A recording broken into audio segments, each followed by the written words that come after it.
আসসালামু আলাইকুম।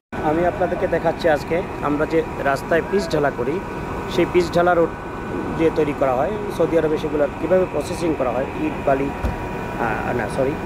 ইট বালি নয়, পাথর এবং পিচ, যেটাকে বিটুমিন বলা হয়, সেগুলো কীভাবে মিক্স করা হয়। এখান থেকে শুরু হচ্ছে কাজ। প্রথমে এই মেশিনটিকে চালু করা হয়, কারণ এটি এই পিচগুলোকে গরম করার কাজে সাহায্য করে। আর এই যে দেখতে পাচ্ছেন কালো কালো অনেকগুলো ট্যাঙ্কি, সেই ট্যাঙ্কির ভিতরে বিটুমিনগুলো রাখা হয় এবং এটাকে এই মেশিনের মাধ্যমে এগুলাকে গরম করা হয়। তারপরে এই পাইপগুলো দেখতে পাচ্ছেন আপনারা, এখান থেকে এই পাইপের মাধ্যমে এদিকে এই মেশিনের মধ্যে যায়। তো এখানে দেখাচ্ছি আপনাদেরকে, এই মেশিনের মাধ্যমে এই পাইপ হয়ে এগুলো উপরে যে এখানে মিক্স হয়, বাকিগুলো আপনারা দেখতে পাবেন কিছুক্ষণের মধ্যেই। হ্যাঁ দর্শক মণ্ডলী, এখানে পাথর রেডি করা আছে, আর ওখানে বিটুমিন দেখালাম আপনাদেরকে। আর এই ট্যাঙ্কিগুলোর মধ্যে পাথর দেওয়া হয়, তারপরে সেই পাথরগুলা এদিক দিয়ে এসে এই বেল্টের মাধ্যমে অটোমেটিক মেশিন, এই মেশিনের ভিতরে এসে এই যে দেখতে পাচ্ছেন, সেটি হচ্ছে যে এটার ভিতরে গরম করা হয়। এখানে আগুন জ্বলতে থাকে, খুব উচ্চ তাপমাত্রা সম্পন্ন আগুন।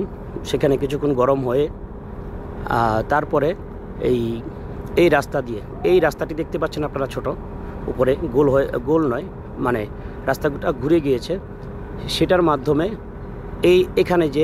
এখানে যে মিক্স হয়, মিক্স হওয়ার পরে নিচে যখন মিক্স হয়ে যায় তখন এখানে গাড়িটি দাঁড়ানো থাকে এবং গাড়িটি অটোমেটিকলি লোড হয়।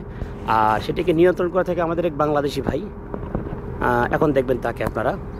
তো আপনারা আবার দেখুন এই মেশিনগুলো, সম্পূর্ণ মেশিনগুলোর মাধ্যমে এখানে পিচ এবং যেটাকে আমাদের বাংলাদেশি ভাষায় বলে পিচ ঢালা, সেই পিচ ঢালা মিক্স হয়। আর এই পাইপটি যেটি দেখতে পাচ্ছেন, এটি দিয়ে ডিজেল আসে, ডিজেল এসে এখানে আগুন জ্বালানোর কাজে সহায়তা করে। আবারও দেখুন আপনারা, এখানে পাথর রয়েছে, রেডি করা পাথর। এই পাথরগুলোকে মেশিনের মাধ্যমে এখানে দেওয়া হবে, বুলডোজার যেটাকে বলে আমাদের দেশে, এই দেশে বলে যেটাকে শেওল। ওই যে মেশিনটি দেখতে পাচ্ছেন আপনারা অনেক দূরে, এটির মাধ্যমে এখানে দেওয়া হবে। আর কিছুক্ষণের মধ্যে এই ইঞ্জিনগুলো চালু হয়ে যাবে, অনেক শব্দ শুরু হয়ে যাবে, তখন আপনারা হয়তো আমার কথা বুঝতে পারবেন না। তো আবারও দেখে নিন, এইভাবে এসে তারপরে এই উপরে দিয়ে একদম উপরে চলে যায়, একদম উপরে যে এখানে যে তারপরে এখন যেখানে দেখতে পাচ্ছেন একটি ভদ্রলোককে দেখতে পাচ্ছেন, ঠিক ওই জায়গাতে গাড়ি এসে দাঁড়ায়, মাঝখানে দাঁড়ানোর পরে ওখানে মিক্স হয়ে, উপরে মিক্স হয়ে তারপরে এখানে এসে এই গাড়িতে লোড হয়ে বিভিন্ন জায়গায় রাস্তার কাজে ব্যবহৃত হয়ে থাকে। তো এখন দেখাবো আপনাদেরকে, যেই ভদ্রলোক এটিকে পরিচালনা করে, সম্পূর্ণ মেশিনগুলোকে সুইচের মাধ্যমে পরিচালনা করেন, তাকে এখন দেখাবো। আমাদের বাংলাদেশি ভাইকে, যিনি পরিচালনা করেন মেশিনটি, এই রুমের ভিতরে। তো উনি এখন দাঁড়িয়ে আছেন, এই রুমের ভিতরে সব কিছু পরিচালনা হবে। আর এখন আপনাদেরকে দেখাচ্ছি, অনেক দূর দূরান্ত থেকে এই গাড়িতে করে বিটুমিন লোড করে নিয়ে আসা হয়। লোড করে নিয়ে এসে ট্যাঙ্কিগুলিকে ভরে দেওয়া হয়। ট্যাঙ্কিগুলো সবসময় ভরা থাকে, যেন কাজের কোনো ব্যাঘাত না ঘটে। আর যেই কোম্পানিতে আমি এসে এই ভিডিওটি শোনাচ্ছি আপনাদেরকে বা করে দেখাচ্ছি, সেটি হচ্ছে আলফালা কোম্পানি। এটাকে সামদান কোম্পানিও বলা হয়। সেই সামদান কোম্পানি থেকে আমি সুমন আপনাদেরকে ভিডিও করে দেখাচ্ছি। কিছুক্ষণের মধ্যে আপনারা দেখতে পাবেন আমাদের সেই বাংলাদেশি ভাইকে, যিনি সম্পূর্ণ মেশিনটিকে, এইখানে যতগুলো মেশিনারি রয়েছে সবগুলোকে অপারেটিং যিনি করেন, তাকে দেখতে পাবেন। এখানে অনেকগুলো মোটরের সাহায্যে এই কাজগুলো করা হয়। আর এই হচ্ছে সেই রুম, সেই রুমের ভিতরে দুজন কর্মরত রয়েছেন, তারাই এটাকে পরিচালনা করে থাকেন। মেশিন সব চালু হয়ে গেছে, এখন গাড়ি আসছে এবং গাড়ি লোড পয়েন্টে যাচ্ছে। আপনারা দেখুন, গাড়িটা এসে লোড হবে এখন এখানে, এবং দেখাবো আপনাদেরকে কীভাবে সেই গাড়িগুলো লোড হয়। এখানেই গাড়িটিকে লোড করা হবে। এখানে এসে গাড়িটি দাঁড়িয়ে গেল এবং নির্দিষ্ট পরিমাণ ওজন নিয়ে এখান থেকে চলে যাবে।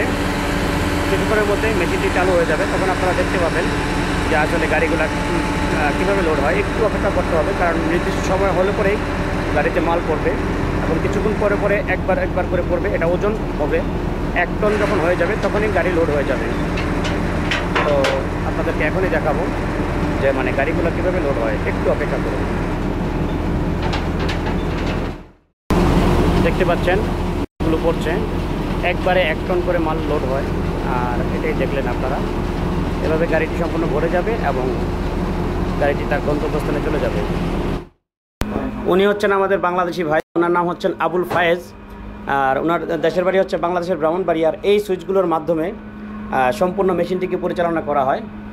তো আপনারা এতক্ষণ দেখলেন কষ্ট করে ভিডিওগুলা, আর আমাদের সেই ভাই এখন ওনার কাজ শুরু করে দিবেন। তো আপনারা এতক্ষণ ধরে কষ্ট করে ভিডিওটি দেখার জন্য আপনাদেরকে ধন্যবাদ। ঠিক আছে,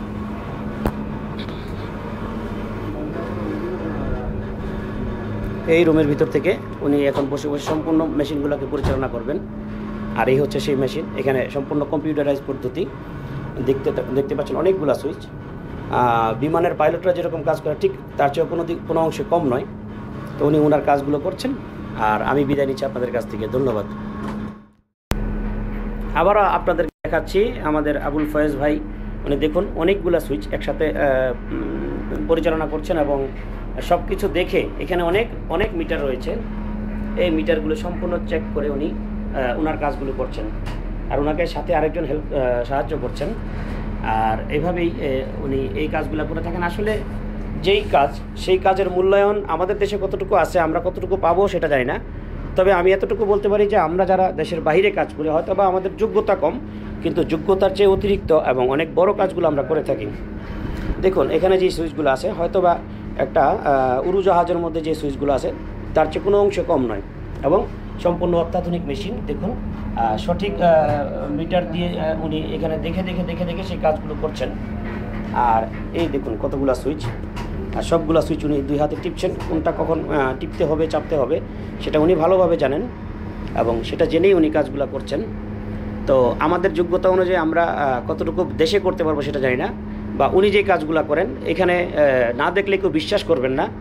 হয়তো বা আমাদের শিক্ষাগত যোগ্যতা কম, যার জন্য আমরা এই কাজগুলো বাংলাদেশে করতে পারবো না। যদি বাংলাদেশে করতে পারতাম আমরা শুধু খালি কাজের অভিজ্ঞতার কারণে, তাহলে হয়তো বা আমরা বিদেশ ছেড়ে দেশেই থাকতাম। কারণ আমাদের দেশে এই কাজগুলোকে বিদেশ থেকে মানুষ এনে করানো হয়, আর আমরা বিদেশে এসে এই কাজগুলো করি। তো সেটা হচ্ছে আমাদের জন্য দুঃখের বিষয়।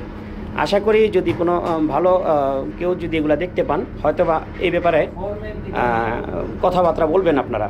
আপনাদেরকে অনেক ধন্যবাদ আবারও, কারণ এই মানে দেখাতে বিদায় আমি আগেই নিয়েছিলাম, কিন্তু আবারও আপনাদেরকে দেখালাম যে আমাদের বাংলাদেশিরা এখানে এর চেয়ে বড় অনেক কাজ আছে যেগুলো করে থাকেন। যদি শুধু খালি আমাদের শিক্ষাগত যোগ্যতার অভাবেই আমরা দেশ থেকে বিদেশে এসে কাজ করি, এবং দেখে আমরা শিখে থাকি, এবং আমরা অনেক অভিজ্ঞ হয়ে যাই। তো সেই অভিজ্ঞতাগুলো কি কাজে লাগিয়ে আমরা বিদেশে কাজ করে যাচ্ছি আপনাদের দোয়ায়, এবং ভবিষ্যতেও করব।